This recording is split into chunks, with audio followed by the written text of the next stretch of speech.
Mesdames, Messieurs, bonsoir, bienvenue à ce 19h sur ESAE Télévision dont voici les titres.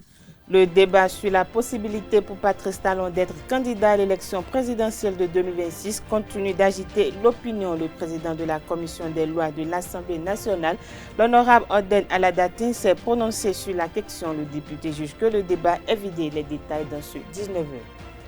Le chef de l'État, Patrice Talon, a procédé le lundi 24 février 2025 à l'installation des nouveaux membres du Conseil économique et social. Vous suivrez dans cette édition le secrétaire général de la Confédération générale des travailleurs du Bénin CGTB qui commente la nouvelle configuration de l'institution. En sport, la 20e journée de la Ligue Pro a été riche en rebondissements. Le champion en titre Coton FC s'est contenté d'un nul face à la Sobemap. Vous suivrez dans cette édition le résumé des matchs comptants pour cette journée.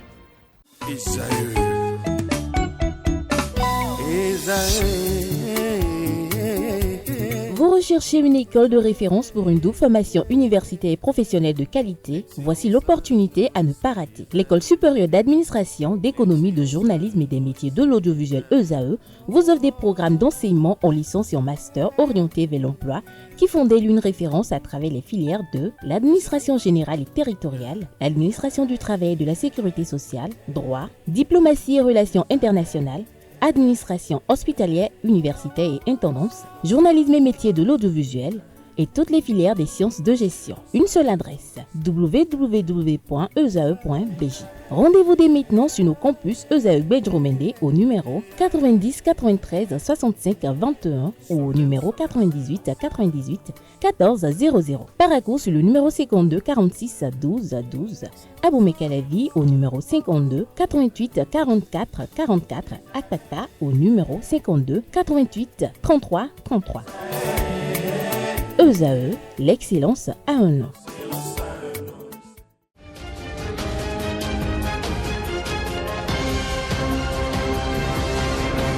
À nouveau, bonsoir. Au Bénin, la question de l'éligibilité du président Patrice Talon en 2026 polarise le débat politique depuis quelques semaines sur la question.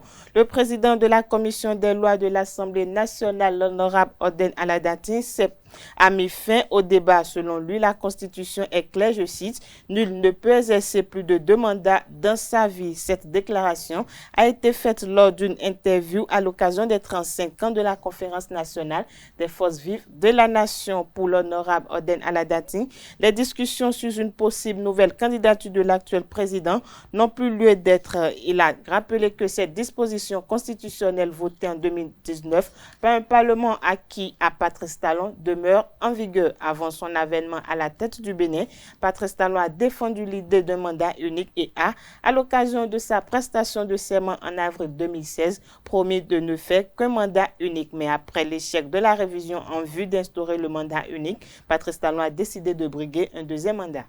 L'Union progressiste, le renouveau est en deuil. Le parti a perdu l'un de ses militants les plus engagés en la personne de Firmin Coton, ancien préfet du Zou, décédé le 25 février 2025 à Cotonou. Pour honorer sa mémoire et soutenir sa famille, le président du parti, Joseph Ifame Diogbenou, s'est déplacé ce lundi 3 mars 2025, accompagné d'une forte délégation afin d'exprimer la solidarité et la compassion de toute la formation politique. Au domicile du défunt, le président Diogbenou a signé le livre de condoléances et a rendu un hommage à un homme dont l'engagement politique et le sens du devoir ont marqué aussi bien son parti que l'administration publique béninoise. Son passage à la tête de la préfecture du Zou reste gravé dans les mémoires pour son engagement en faveur de la bonne gouvernance et du bien-être des populations. Je l'annonçais à l'entame de cette édition, le chef de l'État, Patrice Talon, a procédé le lundi 24 février 2025 à l'installation des nouveaux membres du Conseil économique et social. La cérémonie a eu lieu au palais de la Marina 2 jours après. Conrad Baguidi a été élu président de la 7e mandature, une nouvelle configuration qui fait polémique depuis qu'elle a été revue. Au micro de Quentin Amousseux de Francis Fahami, Moudachirou Bachabi, secrétaire général de la Confédération générale des travailleurs du Bénin CGTB, s'est prononcé sur cette nouvelle configuration. Suivons ensemble. Je crois que le Conseil économique et social est une institution constitutionnelle et comme cela relève des prérogatives des députés à l'Assemblée nationale, et avec le soutien du gouvernement. Des réformes ont été opérées au sein de l'institution. Et comme vous l'avez bien notifié dans votre interrogation, c'est que désormais, certaines entités qui étaient membres du Conseil économique et social, dont les organisations syndicales, ne sont plus membres de cette institution. Est-ce que cela aura un impact sur la qualité du travail qui sera fait, sur, disons, les attentes? Je ne peux le prédire, étant donné que le socle essentiel pour appartenir au Conseil économique et social, c'est de disposer d'une expertise. Une expertise qui pourra servir et disons, de socle pour les prises de décision aussi bien au niveau du gouvernement qu'au niveau de l'Assemblée nationale. Donc cela dit, a priori, je ne peux présager de ce que ça va être, étant donné que les institutions ne valent que ce que valent les hommes qui sont chargés de les animer. A priori, une réforme, c'est pour qu'il y ait des progrès, c'est pour qu'il y ait du mieux.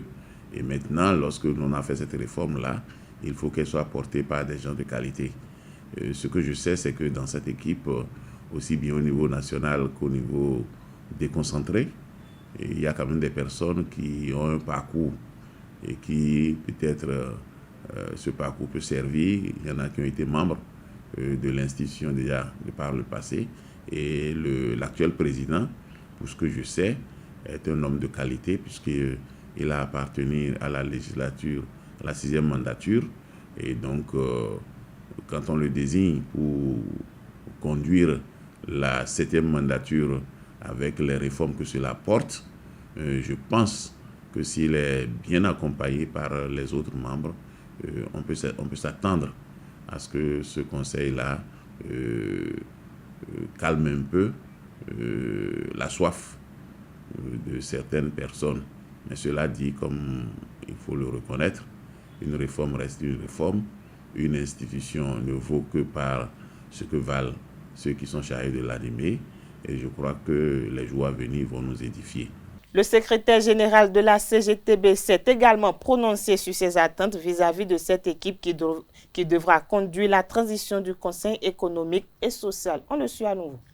Non, je crois que les attentes ne peuvent pas changer puisqu'un Conseil économique et social est une institution dont le rôle est de faire en sorte que les décideurs ne puissent pas extirper l'humain de la gouvernance. C'est-à-dire que tous les avis, toutes les recommandations du Conseil économique et social doivent viser à pacifier la gouvernance et à faire en sorte que la gouvernance soit au service de l'humain. De ce point de vue-là, en tant que syndicaliste, l'attente ne varie pas. Et maintenant, on a souvent reproché à l'ancien Conseil de ne pas être trop collé à la population. Je crois qu'actuellement, on a donné les moyens à ce Conseil-là, contrairement à l'autre, disons, de se sentir plus à l'aise avec le peuple et d'être en communion permanente avec le peuple. Donc, de toutes les façons, mon attente de syndicaliste ne varie pas parce que la réforme est passée par là ou parce que d'autres personnes l'animent.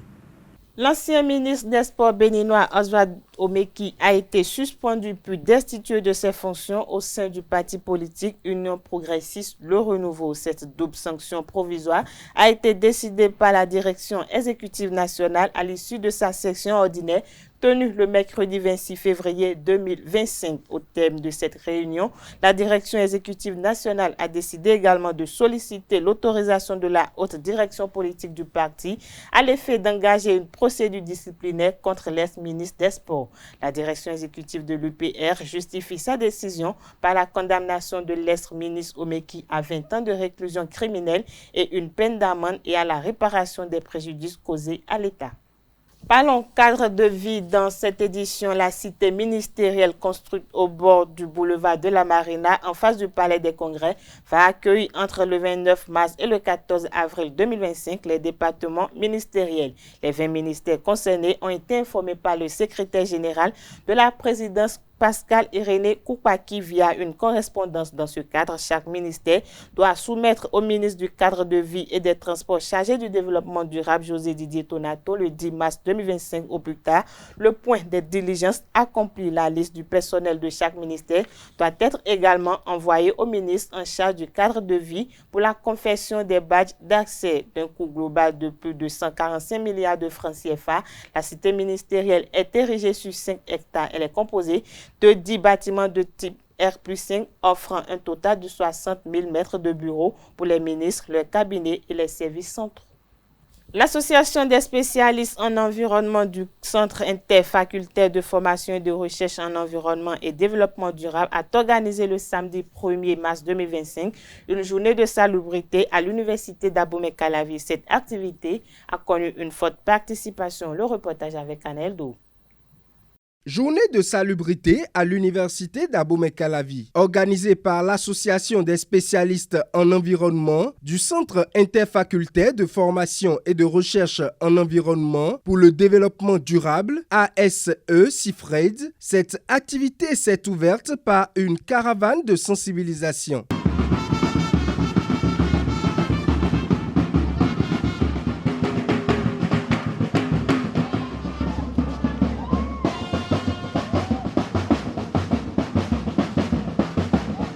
Placé sous le terme Éco-Campus, innover pour un environnement sain, ce rassemblement a plusieurs motivations. Nous sommes des environnementalistes et donc ça s'impose à nous d'assainir notre cadre de vie et de travail. Et c'est à cette obligation que répond l'association à travers cette journée de salubrité aujourd'hui.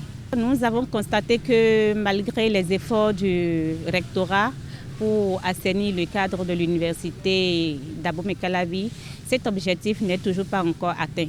Et donc, en tant qu'environnementalistes, nous nous sommes dit que c'est normal que nous accompagnions le rectorat dans cette activité. Et cette activité fait d'ailleurs partie de l'une des activités inscrites à notre plan de travail annuel. Nous organisons cette activité, bien sûr, avec l'accompagnement de tout le CIFRED à travers son directeur, et qui ne cesse de nous accompagner chaque fois que nous avons des activités du genre. Et également, nous remercions le rectorat à travers le service du cadre de vie qui nous a accompagnés dans le cadre de la dite activité. Cette initiative a reçu le soutien de plusieurs partenaires externes tels que la SGDS ou encore le YMC. Je tiens à faire un grand banc pour l'association des étudiants CIFRED qui a organisé cette activité que nous accompagnons parce qu'ils se sont donnés sur tous les plans. Ils ont donné de leurs finances, ils ont donné de leurs moyens. Cette journée est une des actions du programme d'assainissement du campus d'Abomey-Calavi de l'ASE-CIFRED. Avant la salubrité, il y a eu une sensibilisation qui a été faite à l'endroit des usagers du campus, c'est-à-dire au niveau des centres commerciaux. Et après ça, nous sommes passés chez ces bonnes dames et étudiants qui mangent pour rappeler l'importance de garder l'environnement sain, l'importance de ne pas utiliser les plastiques. Et après ça, après cette activité, nous allons la pérenniser par, bien évidemment, l'installation des poubelles. Et nous allons également intensifier nos actions de salubrité. Et ceci entre dans le cadre d'un vaste programme d'éducation en environnement au niveau du campus IAC. L'ASE-CIFRED, par cet acte, réitère ses engagements d'œuvrer pour le mieux-être sur le campus d'Abomey-Calavi. Ce 1er mars 2025, le Centre international de formation à l'expertise comptable a reçu ses étudiants et parents d'étudiants pour une journée porte ouverte. L'occasion a été saisie pour présenter le nouveau siège de l'institution. Le film de la cérémonie dans ce reportage signé Francis Fahmi, Larios Adjagbeno.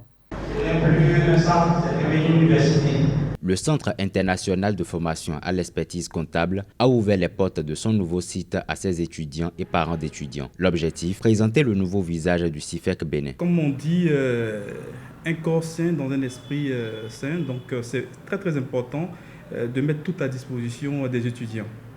Lorsque l'étudiant est confortable, les résultats suivent. Et ça, c'est prouvé. Donc c'est pour cette raison que nous avons décidé rapidement de ne pas même attendre en début d'année pour offrir ce siège aux étudiants.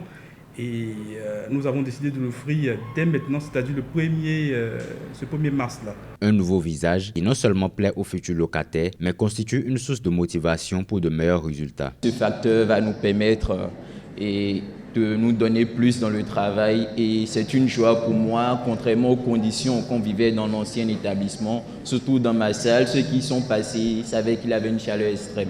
Maintenant, nous sommes dans un lieu espacé, aéré, avec des climatiseurs partout. Pour les parents d'étudiants, le nouveau CIFEC répond à leur ambition d'offrir à leurs enfants un excellent cadre d'épanouissement. Occasion pour eux de promettre aux étudiants ainsi qu'aux membres de l'administration du CIFEC leur accompagnement. Mon épouse me disait qu'elle est passée ici hier et que c'était magnifique. Bon, moi j'aime tout ce qui est beau. Et quand je suis rentré, j'ai déjà vu les marques de la beauté, de la bonne finition. Et je suis très content du cadre. Lorsque vous étudiez dans un bon cadre, c'est un facteur de motivation. L'année passée, c'est 100%. Cette année aussi, c'est 100%. Et que Dieu vous guide et que son esprit vous éclaire de jour en jour pour que vous puissiez aller toujours de l'avant. Cette cérémonie inaugurale a été ponctuée par la bénédiction des différentes salles, des séries de prières, buffets et cocktails offerts aux invités.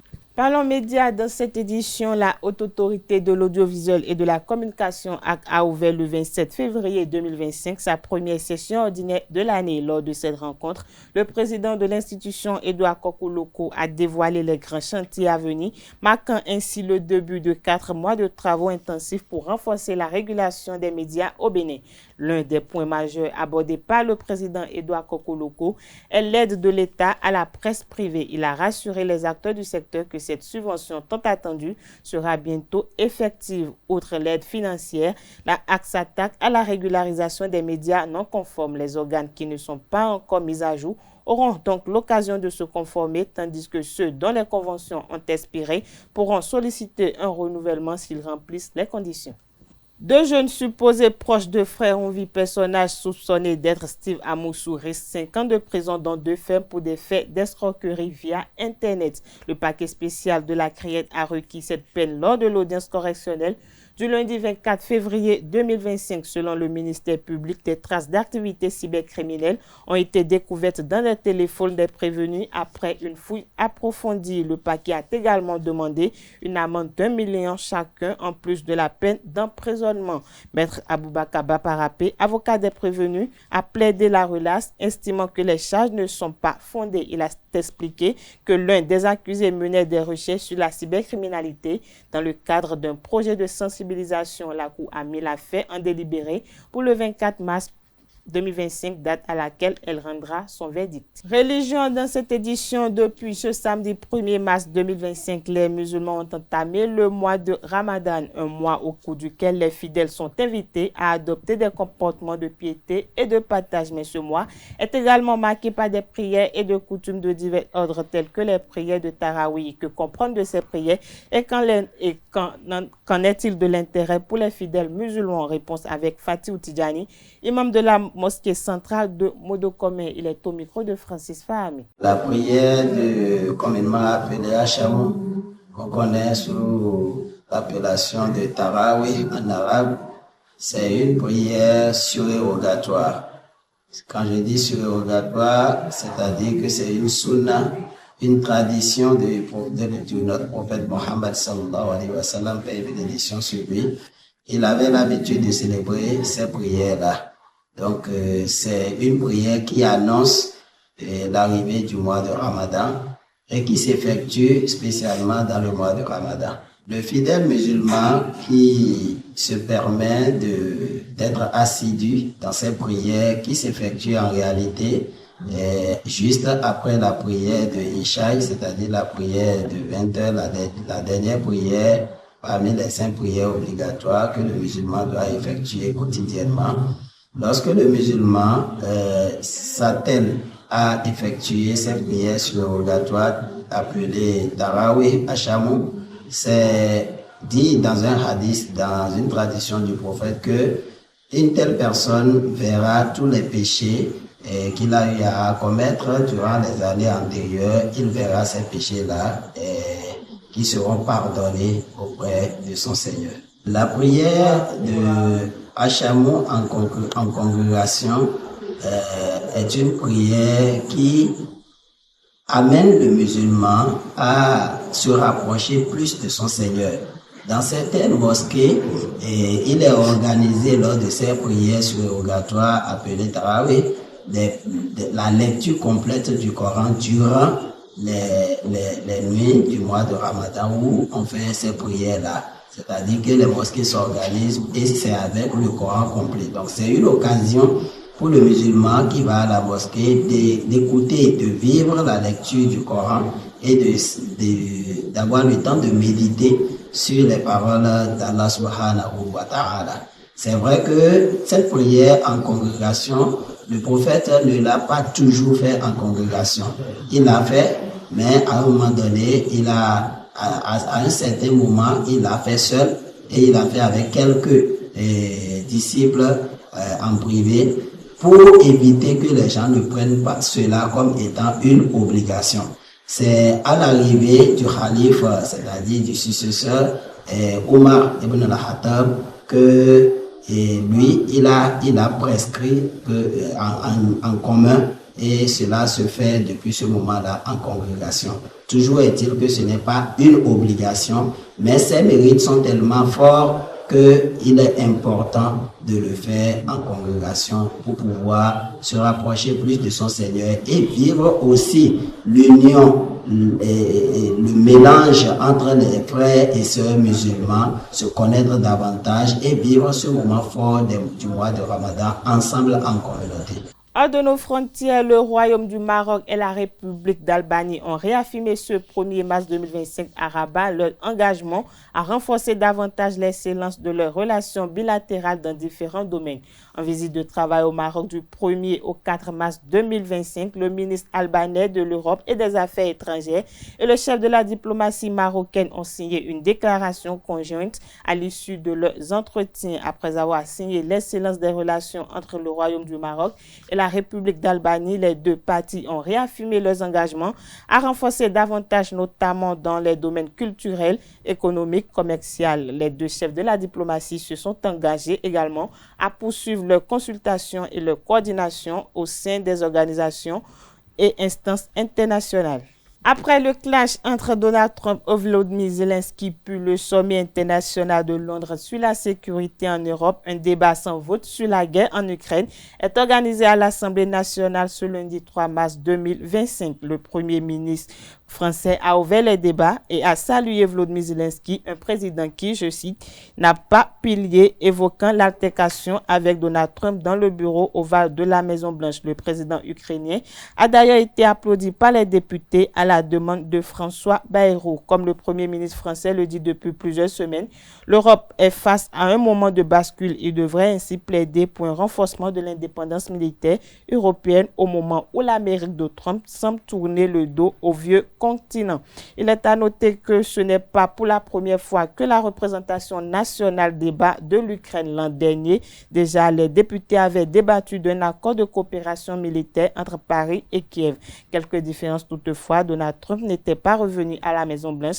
Il y a eu un vote. Les insoumis et les communistes avaient voté contre le RN, s'était abstenu. Sport dans cette édition, pour finir, pas de vainqueur ni de but. Le choc de la 20e journée de la Ligue Pro de football entre Sobemap FC et Coton FC dans le groupe B s'est soldé par un match nul et vierge. Aldo Loco, capitaine des Dockers, et Rodrigue Fassinou, vice-capitaine des Cotonniers, font le débriefing. En première partie, Coton avait plus le ballon. Ils ont fait le jeu, ils ont su se créer quelques occasions. Mais en deuxième partie, avec les consignes du coach, on a su revenir en force. Et ça fait que nous aussi, on a eu des occasions en deuxième partie où on pouvait scorer. C'était dur sur les deux côtés. Et on a trouvé certaines occasions. Malheureusement, on n'a pas concrétisé les occasions. Mais on a essayé de rester solide derrière pour ne pas encaisser. Le coach nous a dit qu'on jouait une finale face à un concurrent direct. Une finale, ça ne se joue pas, ça se gagne. Donc on a joué pour la gagne. Mais au final, on a fait un match nul. On a enchaîné deux matchs, 2 victoires. Et c'est de continuer sur ce lancer. c'est le conseil du coach. Il a dit d'essayer encore de mettre le paquet pour aussi arracher les 3 points ici. Mais ça n'a pas été le cas. Pour le match aller, ils sont venus chercher 3 points chez nous à la maison. Et pour le match de retour, on voulait essayer de prendre les 3 points ici. Mais malheureusement, c'est terminé par 0-0. Bon, on ne peut pas être satisfait du résultat, vu que le match a été joué à domicile. Nous ne sommes pas satisfaits du résultat. On aurait pu marquer, comme aussi l'adversaire aurait pu marquer, mais on ne peut que rendre grâce pour le match nul. Suivons à présent dans cet élément réalisé par Djesougo Gbenou le résumé des matchs comptant pour la 20e journée de la Ligue Pro de football 2024-2025. Démarrée depuis plusieurs mois, la Ligue professionnelle de football du Bénin suit son cours et le week-end écoulé, elle a connu sa 20e journée avec plusieurs réalisations, confirmations, mais également des déceptions. Le récapitulatif se présente comme suit. Dans le groupe A, Abeille et Banigansé se neutralisent, un but partout.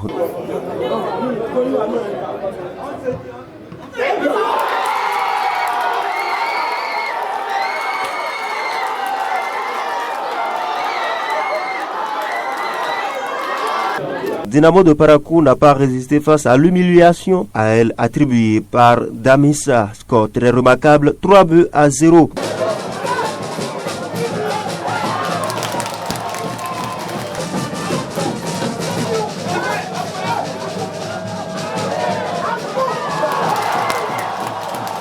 Dynamique n'est pas resté épaillé. Un manque de dynamisme dont a profité les Panthères pour s'offrir une belle victoire de 2-0.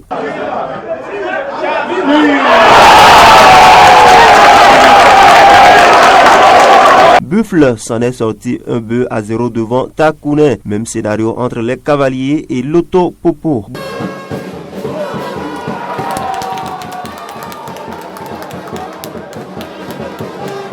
Beau succès également pour Beke qui a pris le large 2-0 face à Espoir de Savalo.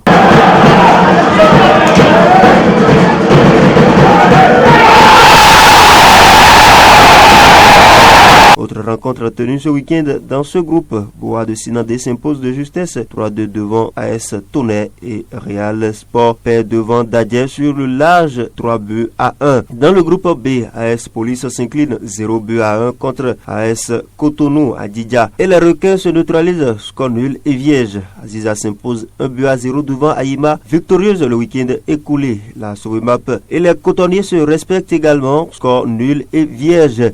Le coach nous a dit qu'on jouait une finale face à un concurrent direct. Une finale, ça ne se joue pas, ça se gagne. Donc on a joué pour la gagne, mais au final, on a fait un match nul. Les Dragons de l'Ouémé s'offrent Asvo sur un score étriqué de 1-0. Même réalisation entre Rodio et Dynamo.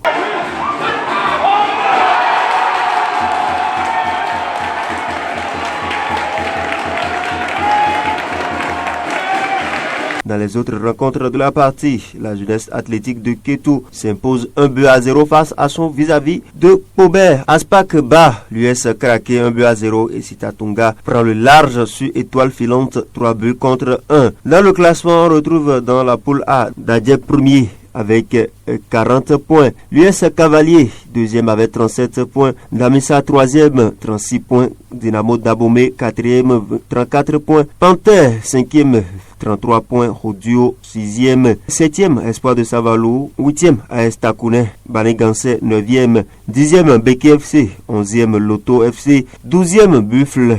Bois de Sinandé, 13e, 14e, Abeille Football Club, 15e, AS Tonnet, 16e, Dynamique FC et Real Sport, 17e de la liste. Nous avons Dynamo de Parakou qui est 18e et boucle cette liste de la poule A. Dans la poule B, Dragon est toujours premier avec 35 points. L'AS Soubimap est deuxième avec 33 points. Les Cotons se retrouvent en troisième position avec 33 points. L'USS Kraké se retrouve quatrième avec 30 points. Aïma est cinquième sur la liste avec 29 points. Sixième Asvo, septième Aspak, huitième GSP, 9e AS Police, 10e Adidja FC, Avranco Omnisport, 11e Requin, 12e AS Cotonou, 13e Sitatunga, 14e Aziza, 15e, 16e la jeunesse athlétique de Kétou, 17e Étoile Filante et 18e JS Ouida. Voilà, ce sera tout pour ce récapitulatif de la 20e journée de la Ligue Pro. Sportivement, on se retrouve le week-end prochain. Au revoir.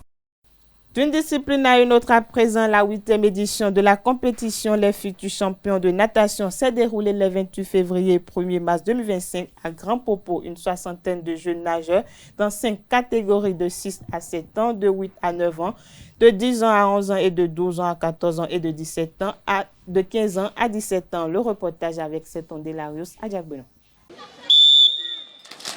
Quel plongeon magnifique. Depuis 8 éditions déjà, la compétition Les Futurs Champions sert de tremplin aux clubs pour jauger le niveau de leurs pensionnaires au Bénin. Cette année, des dizaines de jeunes nageurs s'appliquent dans le bassin de Millennium Popo Beach Hotel à Grand Popo. Si vous regardez un peu le nombre d'inscrits, vous allez voir c'est la tranche d'âge de 10 à 14 ans qui est le plus élevé.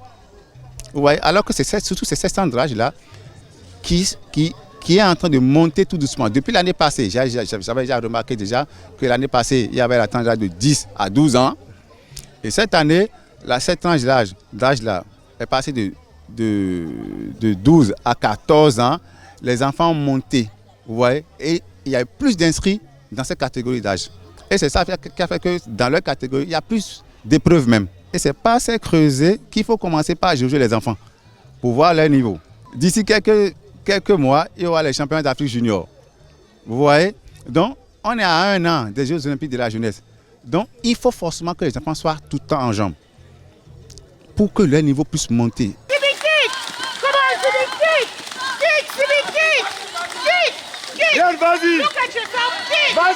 Pendant 2 jours, les jeunes pousses de la natation béninoise se sont mesurés non seulement entre eux, mais aussi avec d'autres enfants venus du Togo et du Ghana dans le strict respect des règlements de Hold Aquatics. C'est une façon déjà de les préparer aux échéances internationales en respectant les règles de la World Aquatic.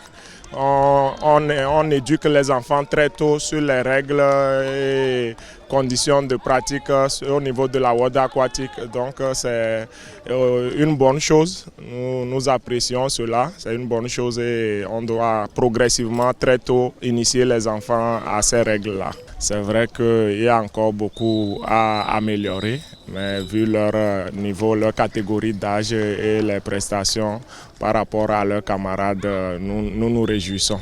L'objectif surtout c'était de les faire affronter leurs camarades et de connaître leur niveau. Et c'est une bonne expérience pour nous.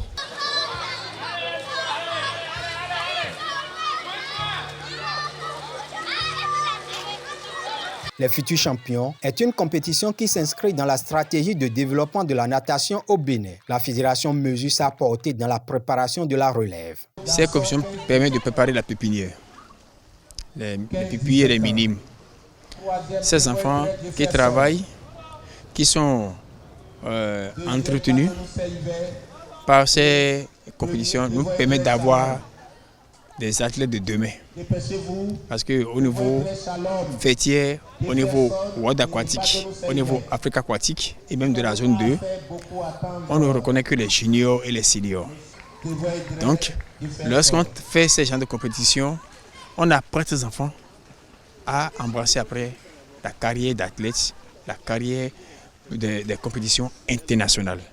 C'est pourquoi nous donnons de valeur, nous donnons de considération à ces genres de compétition. Cette compétition organisée par l'association sportive Les Élites de la Natation a déjà révélé plusieurs talents. Les résultats de l'année passée ont permis à certains athlètes parmi ceux qui ont nagé ici d'aller au championnat, de participer aux championnats nationaux, d'être parmi les meilleurs du pays et de participer aux championnats d'Afrique et aux championnats sous-régionaux.